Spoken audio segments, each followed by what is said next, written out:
Is canola oil really toxic? Hi, my name's Hannah. I'm a non-diet dietitian. Welcome back to my channel. The internet has a tendency to choose certain foods or ingredients and demonize the crap out of it for a while. And recently that food of choice has been seed oils. You've likely seen social media posts where they tell you in the form of yelling and scolding that you should avoid these industrial oils at all costs because they cause inflammation, they contain GMOs, and they are ultra processed. But how true are any of these scary claims? Let's start with a bit of a science lesson and discuss the different types of fats. Because even with that, there seems to be a lot of conflicting information. There are also so many types of oils on the shelves at the grocery store these days that it can feel really overwhelming. And this video will be a lot easier to follow if we do a brief explanation, so let's get into it. So essentially we have unsaturated fats and saturated fats. The unsaturated can be classified into monounsaturated or polyunsaturated.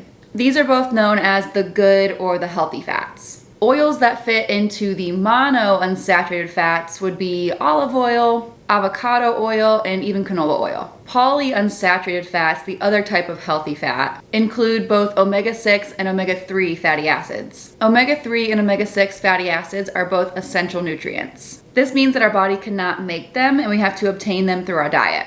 Some theorize that a diet with a higher ratio of omega-6 to omega-3 can cause inflammation, but this claim is not supported by research, as we'll discuss later. Just like monounsaturated fats, polyunsaturated are liquid at room temperature. Oils that are high in these polyunsaturated fats include soybean, sunflower, and corn oil. Now again, the other main category is saturated fats. These are known as the unhealthy or bad fats due to strong evidence correlating excess intake of these types of fats with cardiovascular disease. But the degree of unhealthiness of saturated fat is currently up for debate. Many of the anti-seed oilers will claim that animal fats, which are saturated, like butter and ghee, are actually healthier for us than seed oils. We'll debunk this later on, but a little spoiler. Evidence actually suggests that replacing saturated fats with unsaturated fats can actually lower cholesterol levels. The type of oils that are composed mostly of saturated fats are palm oil and coconut oil.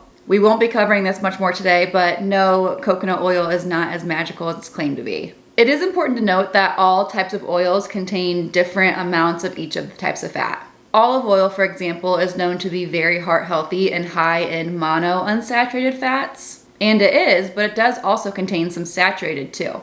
This is why there is no use obsessing over the nutrient composition of foods. You likely are not eating bowls of butter or oil, and therefore it can be tough to say if any of these particular foods or nutrients are the cause of any health conditions. Also, the way that our bodies react to individual nutrients is highly dependent on genetics and other factors. The carnivore way of eating may work for some people, but be an absolute hot mess for someone else. Nutrition is so far from being one size fits all. All right, that is the end of our science lesson. So now let's answer the question that you're here for. What are seed oils and are they healthy? So first of all, seed oils are a type of vegetable oil obtained from the seed of some plants. They may be used in your kitchen for cooking or baking, and they're also found in a lot of processed foods like packaged snacks. Examples of seed oils are soybean, corn, canola, cottonseed, rapeseed, grapeseed, sunflower, and safflower oil. Canola oil is the most popular one being demonized lately, so we'll be referring to that one quite a bit in this video.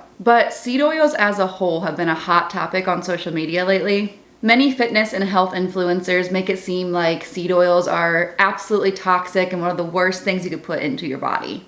But is any of this even true? What is so bad about seed oils? The influencers and health experts, heavy on the air quotes, that hate on seed oils tend to make a few common claims about them. So let's break these claims down individually. The first claim is that seed oils are inflammatory. First of all, if anyone ever tells you that a food or ingredient causes inflammation, they better be able to tell you which inflammatory biomarkers are involved, as well as the quantity of the ingredient at which the biomarker is impacted. Once again, we also have to consider the individuality of human bodies. The amount of ingredient that is inflammatory for one person may have no effect on a different person. All that said, omega-6 fatty acids are the suspect being charged for causing inflammation. The claim is that the body converts linoleic acid and omega-6 fatty acid into arachidonic acid, which can be a building block for molecules that promote inflammation and blood clotting. But here's the kicker.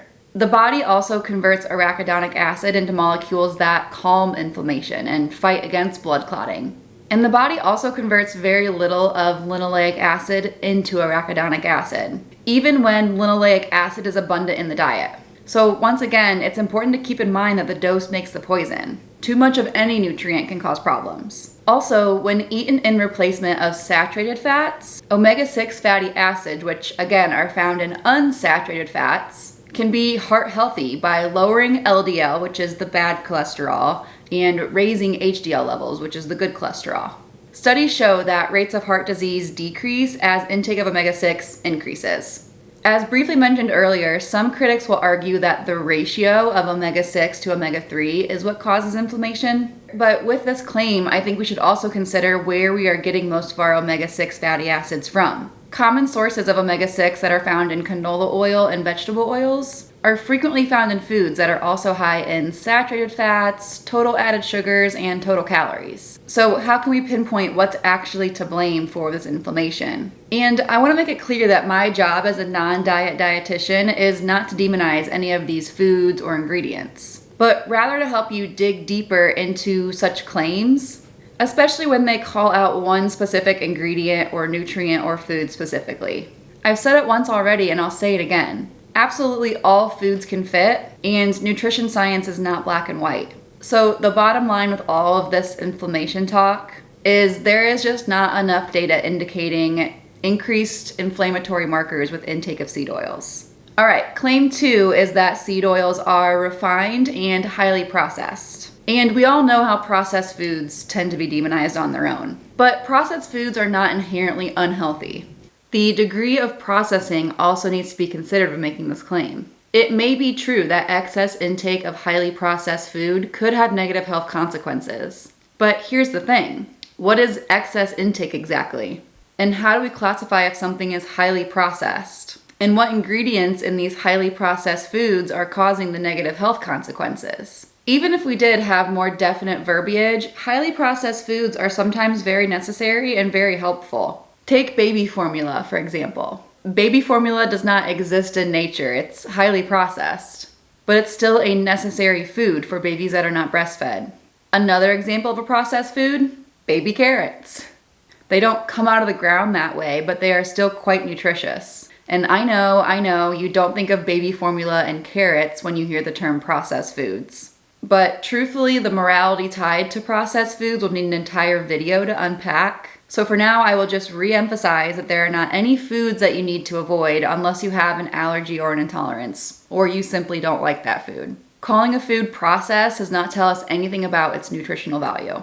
And you're not a better person if you eat less processed foods, whatever that even means. But anyway, back to the seed oils. Another claim that goes along with this is that upon processing, the seeds are heated to a high temperature, which causes the seeds' fatty acids to oxidize, thus creating harmful byproducts. But here's the truth. The oils are heated during processing, and the temperature to which they are heated can drive off volatile compounds. This actually makes the oil more stable and have a longer shelf life. So in other words, this processing is very helpful. Now it is true that when an oil is under high heat for a long period of time, it can produce polar compounds, which may have negative health consequences. But oils like canola oil actually have a really high smoke point compared to other oils like walnut oil or even olive oil.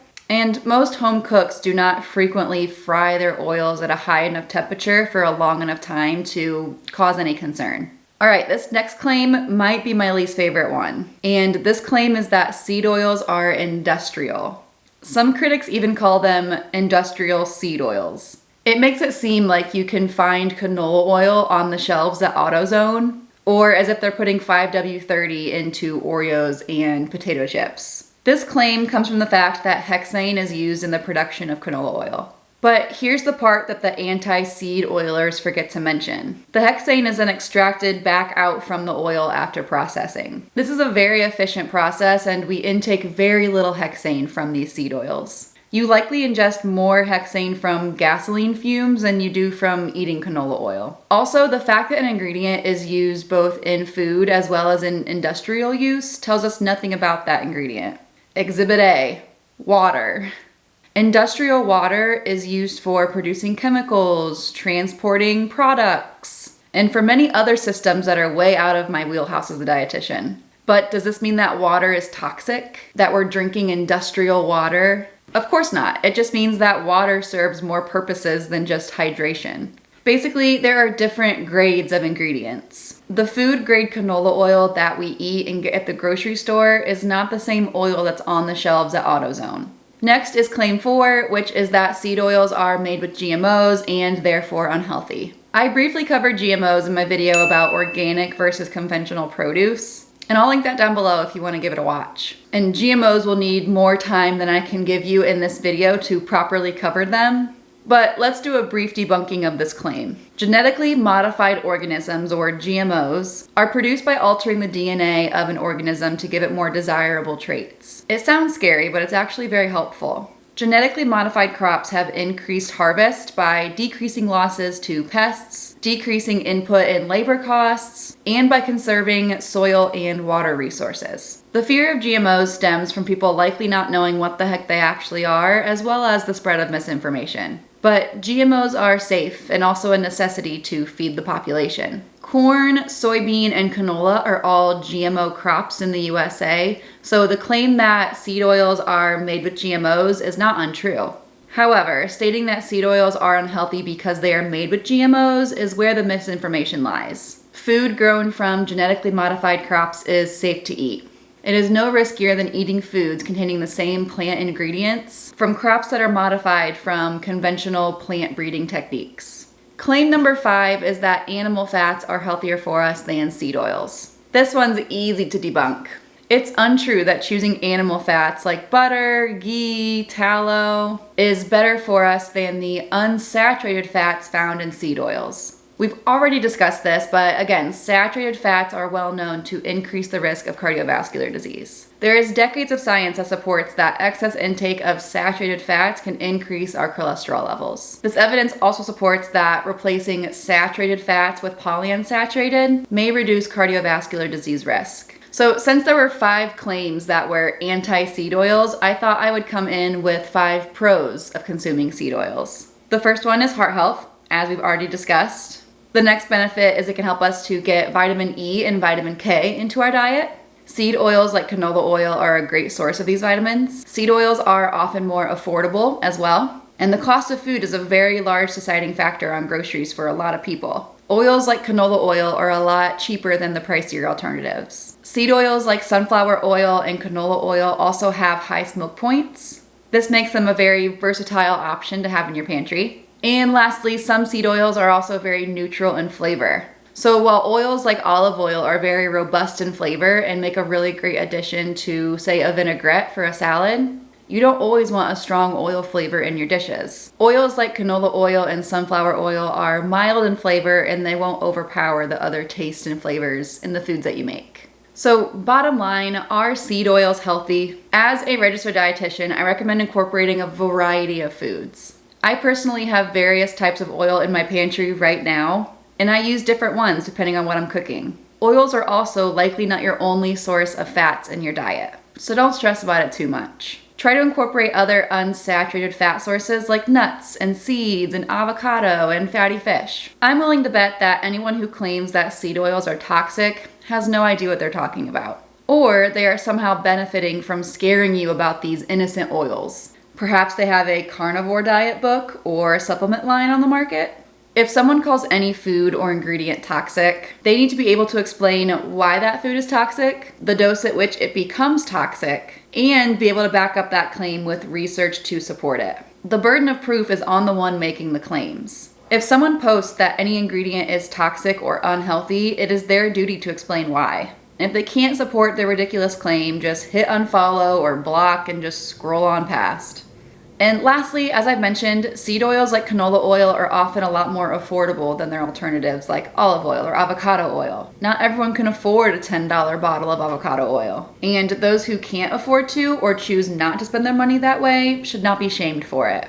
There is a lot of privilege that comes with being able to make others feel bad about the oils they choose to have in their pantry. All right, friends, that is all for today's video. Thank you so much for watching. Let me know what you'd like me to review next, whether it's an ingredient claim, a crazy diet, whatever it is. Let me know in the comments below. And if you want more help on your intuitive eating journey, don't forget to join my membership.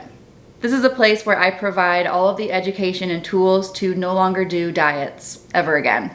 To join that community, just click the link in the description below. Don't forget to like this video if you enjoyed it, and I will see ya in the next one. Bye.